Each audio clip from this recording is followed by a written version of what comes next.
Okay, thank you सबको। जय मसीह की। मैं प्रभु को धन्यवाद जय देता हूँ। मसीह की।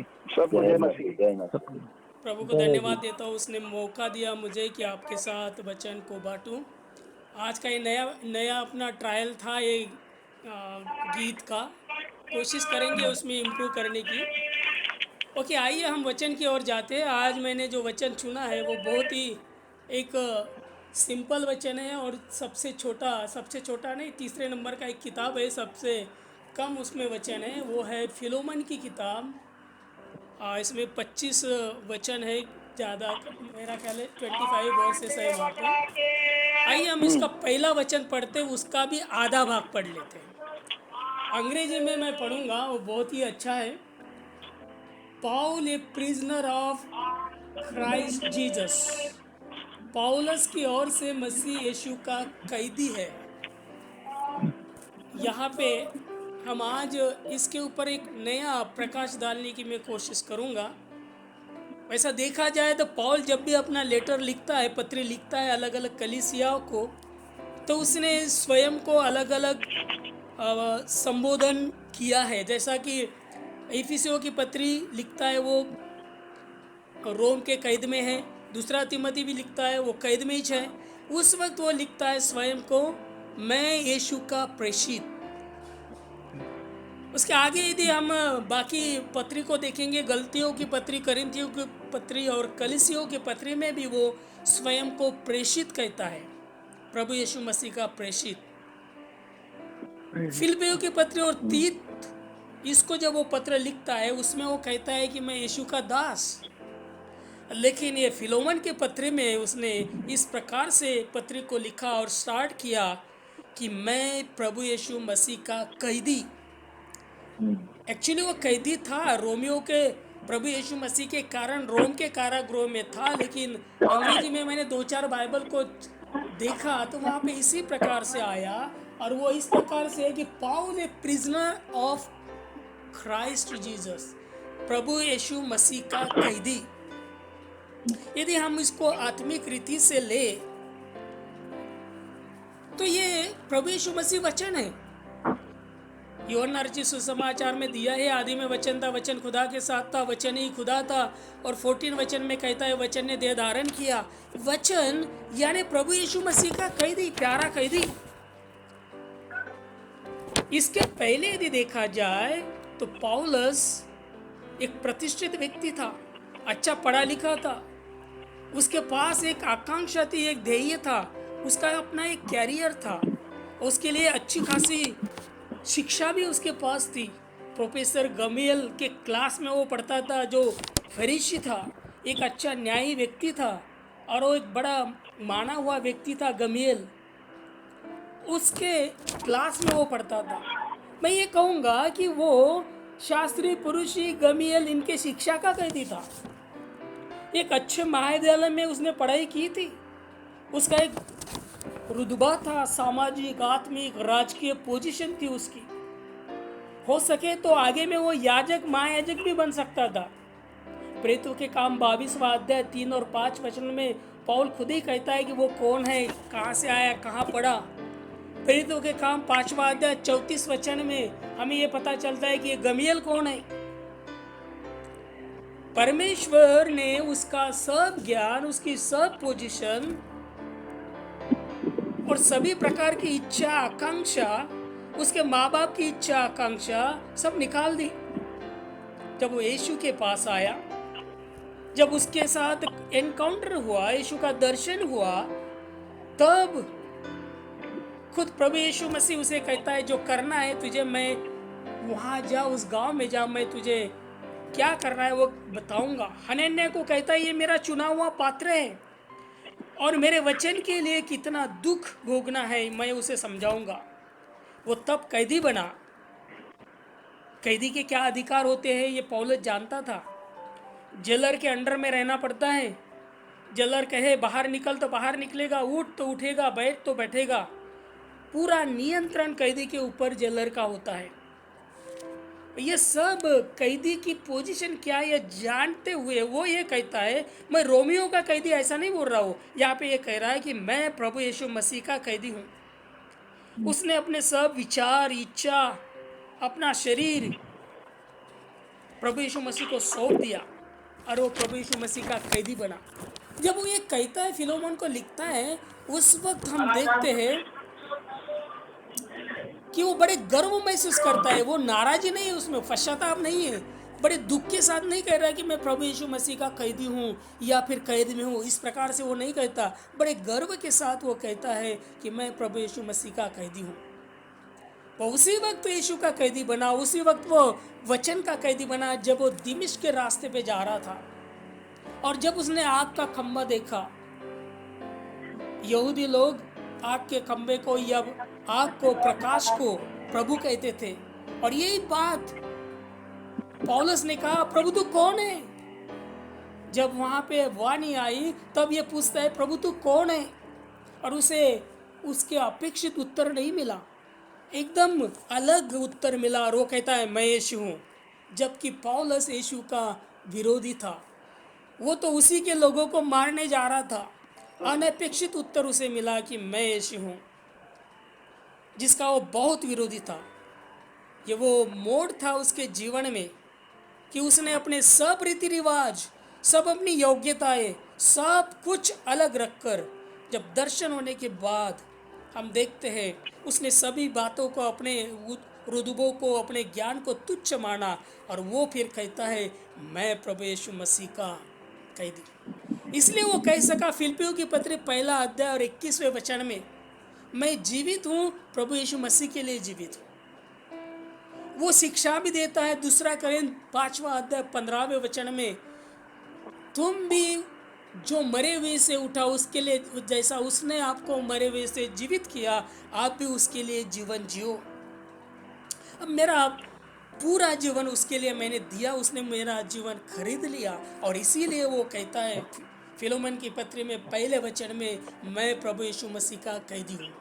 यही बात 9वें वचन में भी आई फिलोमन के, वहाँ पे वो कहता है इस प्रकार से, तो भी मुझे बूढ़े पौलुस को जो अब मसीह यीशु के लिए कैद हूँ। लेकिन अंग्रेजी में इस प्रकार से आया, Yet for love's sake I rather appeal to you, since I am such a person as a Paul the aged, and now also prisoner of Christ Jesus. आत्मिक रीति से देखा जाए तो वो टोटली प्रभु यीशु मसीह का कैदी बना, यानी उसके हिसाब से, वचन के अनुसार, हर बात वचन के मुताबिक उसने काम किया। अपना सर्वस्व, ज्ञान, बुद्धि और अपने विचार, अपने मन के विचार, अपनी इच्छाओं को उसने सौंप दिया और वो उसी के वचन के अनुसार चलते रहा। आगे का जीवन उसने बिताया और इसलिए वो कहता है मैंने दौड़ पूरी की। आज हम सोच सकते हैं कि हम किसके कैदी हैं? मोबाइल के, फेसबुक के, व्हाट्सएप के, या और किसके? हमें कौन अगुवाई करता है? या संसार के? हमारे आत्मिक जीवन पर किसका नियंत्रण है? वचन का या किसी सिद्धांतों का? पौल कहता है मैं तो प्रभु यीशु मसीह का कैदी हूँ। पौल ने अपने जीवन में सेवकाई की, बहुत सारे चर्चेस स्थापन किए, लेकिन हम उसको जब प्रेरितों के काम में पढ़ते हैं तो हमें पता चलता है पौल ने बहुत बार चाहा कि कहीं और जाए, वहाँ सेवकाई करे। स्वयं के मन से जाना चाहा या किसी के डिमांड की वजह से जाना चाहा, लेकिन 11th आवर में, आखिरी क्षणों में पवित्र आत्मा उसे कहता है नहीं, तू वहाँ नहीं जाएगा, तू इधर जा। और पौल अपना पूरा प्लान बदल देता है। प्रेरितों के काम 16वें अध्याय में 6 से लेकर 9 वचन यदि आप पढ़ेंगे तो वहाँ पे ऐसा लिखा है, वो सोच रहे थे कि हम आशिया जाए, लेकिन पवित्र आत्मा दर्शन में कहता है तू आशिया नहीं जाना, मकदोनिया में जाना।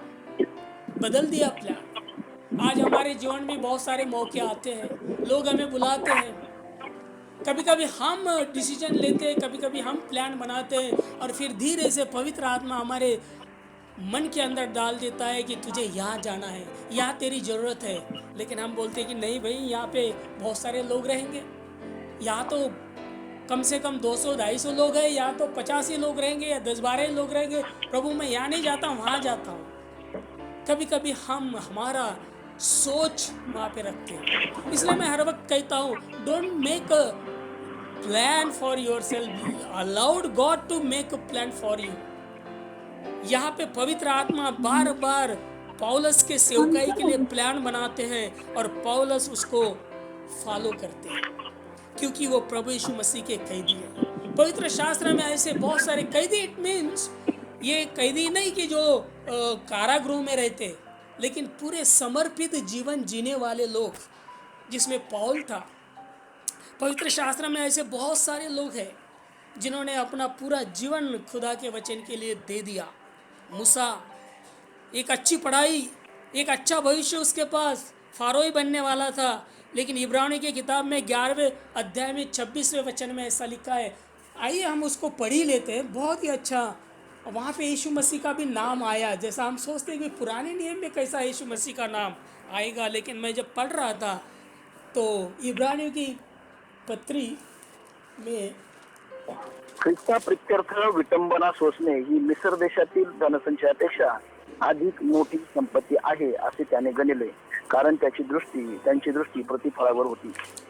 थोड़ा हिंदी में कोई पढ़ेगा तो और भी बाकी लोगों को समझ में आ जाएगा। तो इब्रानी की पत्री 11वां अध्याय 24 से पढ़िए, 24, 25, 26।